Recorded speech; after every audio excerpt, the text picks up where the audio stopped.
Aagamaarthanthu devaanaam, Gamanaarthanthu rakshasaam, Kurve ghantaaravam tatra, Devathaavahna lakshanam.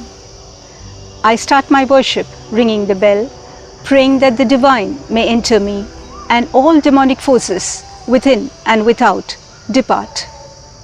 Traditional Indian worship always started with the ringing of the bell.